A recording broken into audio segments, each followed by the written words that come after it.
जय श्री कृष्ण। विष्णु पुराण में कहा गया है कि जिस प्रकार समस्त वेदों का आदि स्वरूप ओमकार पूजित होता है, उसी प्रकार समस्त व्रतों में आदि व्रत द्वादशी व्रत उत्तम है। इसी प्रकार हमारे सभी शास्त्र पुराणों में एकादशी व्रत को सर्वोपरि कहा गया है। एकादशी जैसा कोई व्रत नहीं है। इसके पालन मात्र से ही संपूर्ण पाप ध्वंस हो जाते हैं और भगवान श्री हरि विष्णु की शुद्ध प्रेमा भक्ति प्राप्त होती है। एकादशी और द्वादशी व्रत रखने का अर्थ है कि भगवान को प्रसन्न करना। जो मनुष्य भगवान श्री कृष्ण की शुद्ध प्रेमा भक्ति प्राप्त करना चाहता है, उसे एकादशी व्रत का पालन अवश्य करना चाहिए। और ऐसी ही परम पावन एकादशी जो अश्विन माह के शुक्ल पक्ष में आने वाली पाप कुंसा एकादशी है। और भविष्योत्तर पुराण में भगवान श्री कृष्ण इसका महत्व बताते हुए युधिष्ठिर महाराज से कहते हैं कि यह एकादशी का पालन संपूर्ण निष्ठा और श्रद्धा भाव से करने से व्यक्ति के समस्त पाप नष्ट हो जाते हैं और उसे अश्वमेध यज्ञ या 100 राजसूय यज्ञ से मिलने वाले पुण्य के बराबर पुण्य फल की प्राप्ति होती है और अंततः वह परम पद को प्राप्त कर सकता है। और आज ही पापकुंसी एकादशी का परम पावन दिवस है। तो चलिए पापकुंसी एकादशी का महत्व दर्शाती हुई कथा का श्रवण करते हैं, क्योंकि एकादशी के दिन उपवास का जितना महत्व है, उतना ही उसकी कथा का श्रवण करना भी आवश्यक होता है। एकादशी की कथा महात्म्य को सुनने से भी पुण्य फल अर्जित होता है। तो कथा सुनने के लिए अंत तक हमारे साथ जुड़े रहना और कथा अच्छी लगे तो लाइक, शेयर और ऐसी ही वैदिक और प्रमाणभूत कथाओं का श्रवण करने हेतु इस चैनल को सब्सक्राइब भी कर लीजिएगा। तो आइए आज की कथा का आरंभ करते हैं।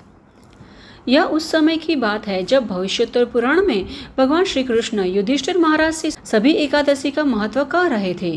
तभी युधिष्ठिर महाराज ने उत्सुकता पूर्वक भगवान श्री कृष्ण से अश्विन माह में आने वाली एकादशी का महत्व पूछा। युधिष्ठिर महाराज ने कहा कि हे मधुसूदन, अश्विन माह में आने वाली एकादशी का क्या नाम है और इस एकादशी का पालन करने से कौन से पुण्य फल की प्राप्ति होती है? मुझ पर कृपा करके उसका वर्णन करें। तब हंसते हुए पूर्ण पुरुषोत्तम भगवान श्री कृष्ण बोले कि हे राजन, यह एकादशी समस्त पापों का नाश करने वाली है और यह एकादशी अश्विन माह के शुक्ल पक्ष में आती है और इसका नाम पापंकुशा एकादशी है। भगवान श्री कृष्ण ने कहा कि हे राजन, मैं समस्त पापों का नाश करने वाली पापंकुशा एकादशी के महत्व का वर्णन कर रहा हूँ, तो कृपया ध्यानपूर्वक सुनो। व्यक्ति को इस दिन कमलनाभ भगवान श्री हरि विष्णु के विग्रह पद्मनाभ के विधि विधान पूर्वक पूजा आराधना करनी चाहिए। ऐसा करने से व्यक्ति को इस जगत में समस्त स्वर्गीय सुखों की प्राप्ति होती है। वह अंततः मनुष्य इस संसार से मुक्त हो जाता है। करुणासीन भगवान श्री हरि विष्णु को श्रद्धापूर्वक प्रणाम करने मात्र से व्यक्ति उन सभी पुण्यों को प्राप्त कर सकता है जिसके प्राप्ति कर उसे अपने इंद्रियों पर कठोर संयम करके घोर तपस्या करने से प्राप्त होती है। भले ही कोई व्यक्ति घृणित पाप कृत्यों में लिप्त हो, परंतु वह उसकी प्रतिक्रियाओं से भगवान श्री हरि विष्णु को मात्र एक बार श्रद्धापूर्वक प्रणाम करने से ही मुक्त हो सकता है। इस पृथ्वी लोक पर भगवान श्री हरि विष्णु के पवित्र नामों का उच्चारण करने मात्र से ही उसे समस्त तीर्थों का फल प्राप्त हो सकता है। यथा राम, विष्णु, जनार्दन, कृष्ण, विशेषकर एकादशी पालन करने वाले ऐसे भक्त को सभी यमलोक का दर्शन नहीं करना पड़ता। ऐसे भक्त मुझे अतिशय प्रिय होते हैं। एकादशी के दिन व्रत पालन से अर्जित पुण्य के 16वें भाग की तुलना भी 100 अश्वमेध यज्ञों या 100 राजसूय यज्ञों के पुण्यों से नहीं की जा सकती। वास्तव में तीनों लोकों में भगवान पद्मनाभ के दिन एकादशी व्रत के पालन के समान आनंददायक व पापों से शुद्ध करने वाला कुछ नहीं है। हे राजन, जब तक व्यक्ति भगवान पद्मनाभ के इस पवित्र दिन एकादशी व्रत का पालन नहीं करता, तब तक वह पापी ही रहता है और उसके पूर्व जन्म के पाप उसका पीछा नहीं छोड़ते। जो मुक्ति का इच्छुक है, स्वर्गीय लोकों में उन्नत होना चाहता है, सुंदर स्त्री पुत्र संपदा का इच्छुक है, उसे इस पापंकुशा एकादशी का पालन करना चाहिए। हे राजन, इस एकादशी से प्राप्त पुण्य गंगा, पुष्कर, कुरुक्षेत्र में स्नान से भी कई अधिक है। हे महाराज युधिष्ठिर, इस एकादशी पर व्यक्ति को संपूर्ण रात्रि श्रवण कीर्तन तथा भगवान की सेवा करनी चाहिए। ऐसा करने से उसे भगवान विष्णु के परम धाम की प्राप्ति सरलता से हो जाती है। इतना ही नहीं, जो इस एकादशी का पालन करता है, उसकी माता की ओर की पूर्व 10 पीढ़ियाँ तथा पिता की ओर की पूर्व 10 पीढ़ियां और पत्नी की ओर की पूर्व 10 पीढ़ियों की सभी पूर्वज अपने वास्तविक चतुर्भुजी रूप में वैकुंठ को प्राप्त होते हैं। वह पीताम्बर व सुंदर माला पहनकर सर्प के शत्रु गरुड़ की पीठ पर आसीन होकर आध्यात्मिक लोक की ओर प्रस्थान करते हैं। हे नृपुश्रेष्ठ, भले ही यह किसी भी आयु वर्ग का भक्त हो, पापांकुशा एकादशी व्रत का पालन करता समस्त प्रकार के पापों से मुक्त होता है और मेरे परम धाम को प्राप्त होता है। व्यक्ति का इस दिन स्वर्ण, तिल, उपजाऊ भूमि, गाय और अन्न, जल, छाता व एक जोड़ी जूते दान करने चाहिए और ऐसे भक्त को पापियों को दंडित करने वाले यमराज का दर्शन नहीं करना पड़ता। हे नृपुश्रेष्ठ, विशेषकर पापांकुशा एकादशी के दिन एक दरिद्र व्यक्ति को भी अपनी क्षमता अनुसार दान देना चाहिए तथा पवित्र कार्य करने चाहिए। समृद्ध व्यक्ति को भी सोचना चाहिए कि उनकी यह समृद्धि पूर्व जन्मों के पुण्यों के कारण ही है, अतः उसे भी जन कल्याण के कार्य में संलग्न रहना चाहिए। तो इस प्रकार भगवान श्री कृष्ण ने अश्विन माह में आने वाली पापांकुशा एकादशी के महात्म्य का वर्णन युधिष्ठिर महाराज को किया था। भगवान श्री कृष्ण कहते हैं कि पूर्व में व्यतीत हुए और वर्तमान में स्थित तथा आगे होने वाले सभी भूतों को मैं जानता हूँ, परंतु मुझको कोई भी श्रद्धा भक्ति रहित पुरुष नहीं जानता और भगवान श्री कृष्ण को शुद्ध प्रेमा भक्ति द्वारा ही प्राप्त किया जा सकता है। और यह शुद्ध प्रेमा भक्ति हमें एकादशी व्रत के पालन से प्राप्त हो जाती है। इस कलयुग के समय में अगर भगवान की शुद्ध भक्ति प्राप्त करनी है तो एकादशी व्रत का पालन ही एकमात्र सरल उपाय है।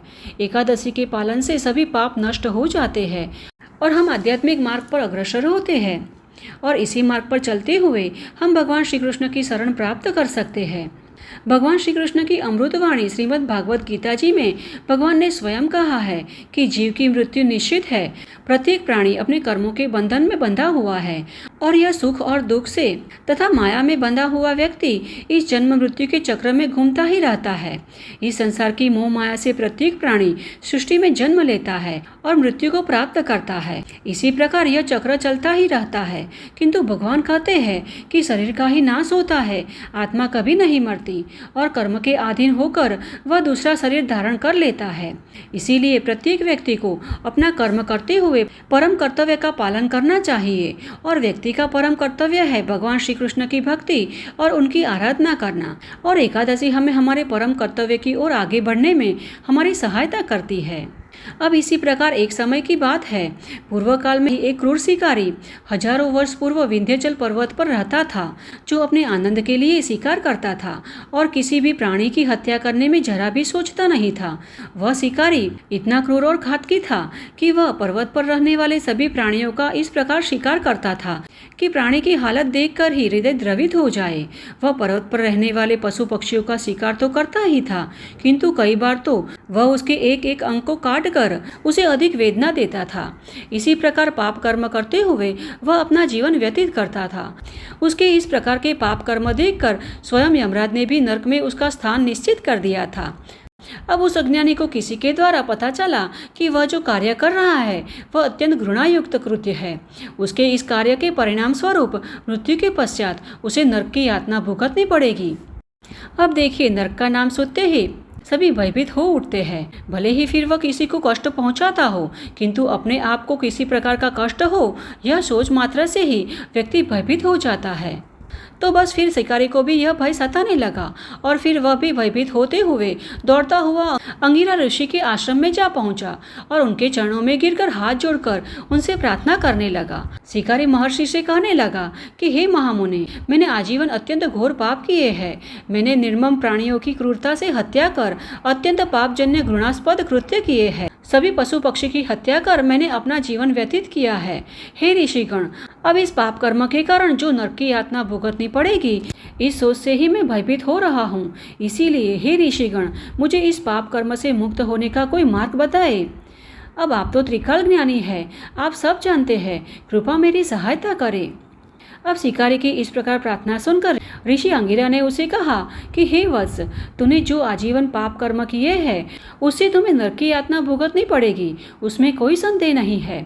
किंतु फिर भी मैं तुम्हें शास्त्रोक्त मार्ग बताता हूँ जिससे तुमने जो पाप कर्म किए हैं वह नष्ट हो सकते हैं और नरक की यातना से तुम बच सकते हो। और उसका एकमात्र उपाय है कि अश्विन माह में आने वाली पापांकुशा एकादशी का पालन करो। इस एकादशी का संपूर्ण निष्ठा और भक्तिपूर्वक पालन कर तुम अवश्य ही अपने पापों से मुक्त हो जाओगे। इस दिन उपवास कर संपूर्ण शरणागति के साथ भगवान श्री हरि के विग्रह की पूजा आराधना करो, जिससे तुमने जो पाप कर्म किए हैं उससे तुम्हें अवश्य ही मुक्ति मिल सकती है। अब ऋषि की बात सुनकर शिकारी अत्यंत प्रसन्न हुआ और ऋषिवर की बात मानकर ऋषि द्वारा बताए गए नियमों का श्रद्धापूर्वक पालन कर उसने संपूर्ण श्रद्धा के साथ भक्तिपूर्वक इस एकादशी का पालन किया, जिसके परिणाम स्वरूप उसके सभी पाप नष्ट हो गए और अंत में उसने अपनी परम गति को प्राप्त किया। तो इस प्रकार एकादशी का पालन कर अत्यंत पापी शिकारी भी अपने घृणास्पद कार्य के पाप से मुक्ति पाकर परम गति को प्राप्त हुआ। इसीलिए एकादशी का व्रत अत्यंत आवश्यक है। जो व्यक्ति अपने जीवन में आध्यात्मिक मार्ग पर अग्रसर होना चाहता है उसे अवश्य ही यह परम पावन एकादशी का पालन करना चाहिए और भगवान श्री हरि विष्णु की भक्ति में लीन रहना चाहिए। तो यह थी आज की हमारी पापांकुशा एकादशी की व्रत कथा। हमें आशा है कि यह कथा आपको अच्छी लगी होगी, तो इसे अपने मित्र और परिवार में भी शेयर करना, जिससे कि वे भी कथा का श्रवण कर पुण्य फल की प्राप्ति कर सके। तो चलिए हमारे शास्त्रों में वर्णित ऐसी ही वैदिक और प्रमाणभूत कथाओं के साथ फिर से मिलते हैं। तब तक के लिए जय श्री कृष्ण।